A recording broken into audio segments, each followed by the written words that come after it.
Bullet comparisons. Have you ever been confused looking at millimeters, calibers, grains, magnums, .6s, muzzle velocity, foot-pounds of energy, bullet drop, and windage? If so, this video will give you an easy explanation.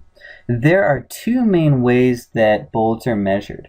One is calibers, which is 1/100th of an inch, and the second one is millimeters. Both of these measure the diameter of the bullet.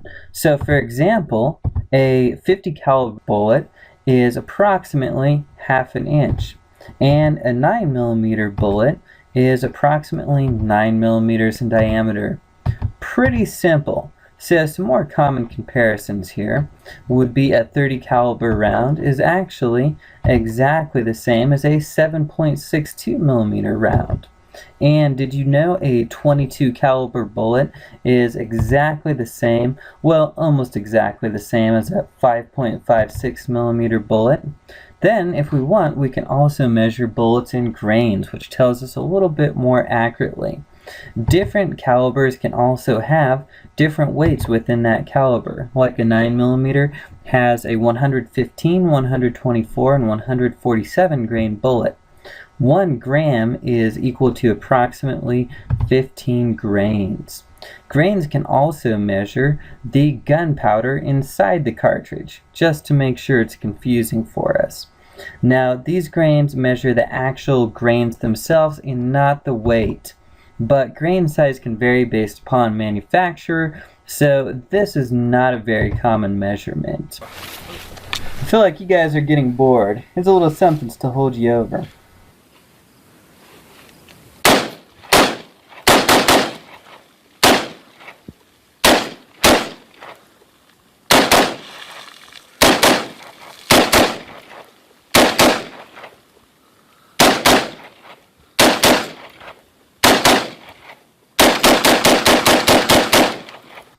And bullets also have additional names based on other factors that have nothing to do with their actual size. For example, the 30-06 is a 30 caliber round invented in 1906.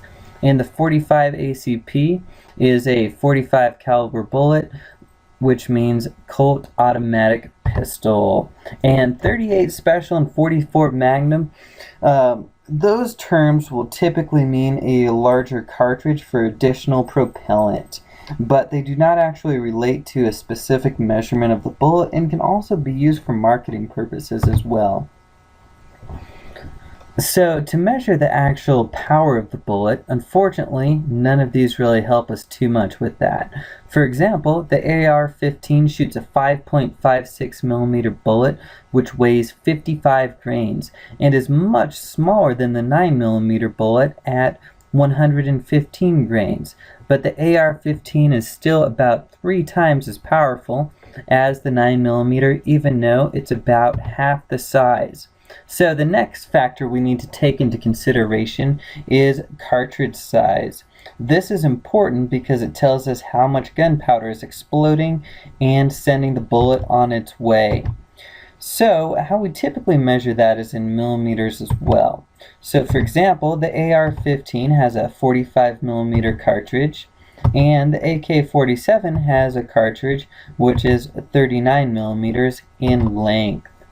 So some common expressions for this are 5.56 by 45 and 7.62 by 39. Some bullets might have multiple designations, like for example, a 308 is also referred to as 7.62 by 51. But the 7.62 by 39 bullet should never be referred to as the 308 because it does not have the 51 millimeter length cartridge. So this is important because of the velocity times the mass can actually equal the energy of the gun, if you remember that high school class that you slept through here. So the most accurate way to measure the velocity and the power of the gun is by foot-pounds of energy. So what is a foot-pound of energy? What that refers to is it refers to how many pounds of pressure are applied over 1 square foot. So to give you an easy understanding of this, let's say you took a steel plate and put it on your bathroom scale and then shot it with your gun and saw how many pounds the bathroom scale was showing as the bullet hit it. So I would not recommend trying this at home. You'll just need to take my word for it. And yes, I understand the steel plate in real life would absorb some of the impact, and this is just a simple comparison, okay? So if we want to see how this works in real life, the AR-15 has about 1,200 foot-pounds of energy, the AK-47 has about 1,500 foot-pounds of energy, and the 9mm has roughly 400 foot-pounds of energy. So is that all we need to know? Not even close. There's still a couple other factors that can affect this. Barrel length can also affect the power, because the longer the barrel, the more of the explosive energy is being focused behind the bullet and not dispersed out into the air. Also, there's something called a ballistic coefficient, which a ballistic coefficient is mass divided by CD point, P squiggly line, CD, BA, and a couple other things that nobody actually understands.